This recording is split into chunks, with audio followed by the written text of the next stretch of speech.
In this video, we're going to look at the opposite to the rulership. We're going to look at where the planet is in fall. And as we said, the word itself gives everything away. This is where the planetary energy struggles to activate its maximum effect.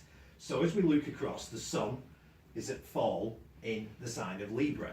And that's what I've often said about Libra, is Libra forgets itself. Libra is the centerpiece, the center post of the balance of whatever Libra is looking after on either side. So the ego of a Libran is often to please others before itself. So it's thinking of others, it's thinking of keeping the balance on either side there instead of itself. So you can see how the actual reason for being for the Libran is not as powerful as it would be, say, in the obvious sign of Leo, which wants to be there in the spotlight, in the middle, and be seen. So we're looking at the rulership, the fall, as the opposite of the rulership. So Mercury is at fall in Leo. Now what this means is Mercury is, yes, it's our network, our messenger of communication, but in the creative sign of Leo, often this gives Leo the negative traits. It gives the arrogance, it gives the show. Mercury in Leo is often magnifying what this huge ego of the sun is giving out, and that's when people have trouble dealing with Leos, because often things are said before they're done. It gives an arrogance, which often to a Leo is actually confidence. We've got to look at both sides.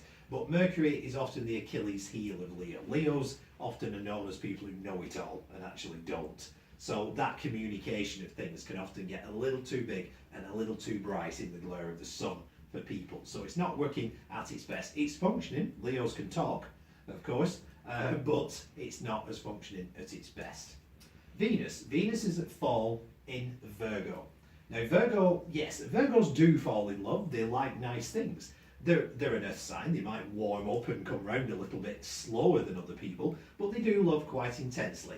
But it's with a pragmatic attitude. So the romance, the feeling of Venus, the falling in love of Venus is done with a more practical edge to it. The other side of Venus, which is the possessions and so on, everything's got to be looked at usefully. As we said, it takes it down to earth. It takes Venus down to earth, and often it loses a sense of lightness in Virgo. Things are heavy. Relationships with Virgo have got to be correct. If you come out wearing the wrong tie or the wrong dress or something like that, it might be picked up on and not liked as much. In fact, people say you've got to be perfect sometimes to have a sort of love relationship with a Virgo. So it struggles a bit, Venus. It struggles to just express itself because Virgo wants to keep everything neat and tidy and ordered, and has an amount of discrimination which sort of cramps Venus's style. Mars is at fall in Cancer. Well, remember that what we're talking here is a very fiery energy of Mars and a water sign of Cancer, of course. But in Cancer, again, too much disruption for the Cancer security. Remember, Cancers need security. They actually, the shell, the symbol of the crab shell, home, security, emotional stability. That's what Cancers crave. Mars is anything but. Mars is energy, impact, fight, flight. Anything that you want to express yourself powerfully with. There's often a little too much movement in there for Cancer. Cancers often obviously like being at home, and whilst yes, they work very hard at home, it's still not exactly flying around or playing sports or anything that Mars, often Mars is known as mechanical energy, cars and planes and things.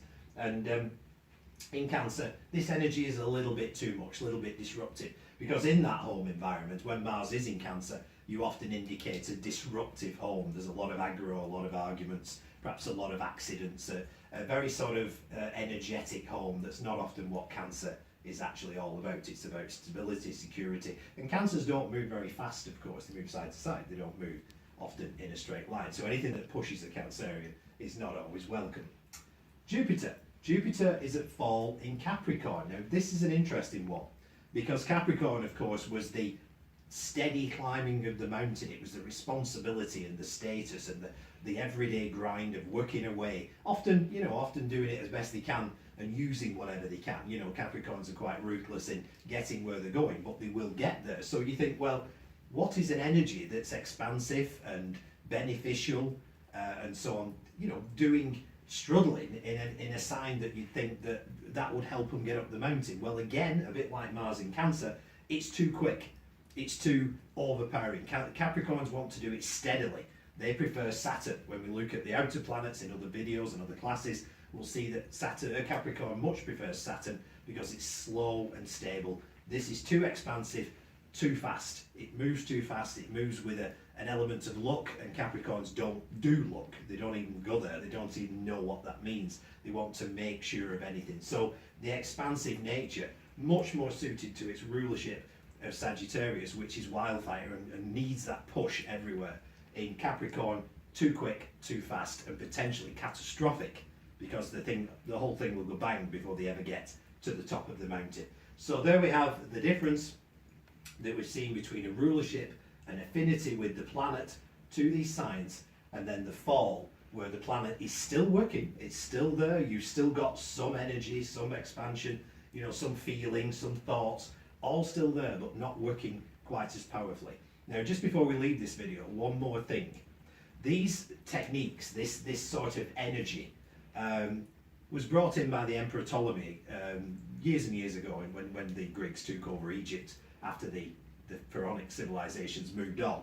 And some people nowadays don't take to these positions. They say that in our modern society, where we know more, we're more expressive, we've got greater freedoms as people, that this old system of having rulerships and negative, more struggle, places where the planets struggle more, are not as valid in today's society, because we've got more free will, we've got more exercising of the way we exercise ourselves.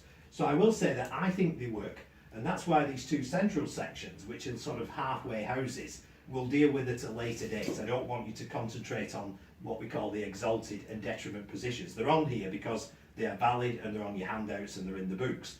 But basically, if you think about the affinity between a planet and its own signs, and then if you do think about its weakest position, just to get that contrast, just to get that feeling, because that will magnify this and make you think about what is best. So we're dealing with extremes at the moment, but the whole system these days can be taken a little bit lightly. We don't have to think about this too much when we're looking at charts. So that's what we're going to do for now. Thank you.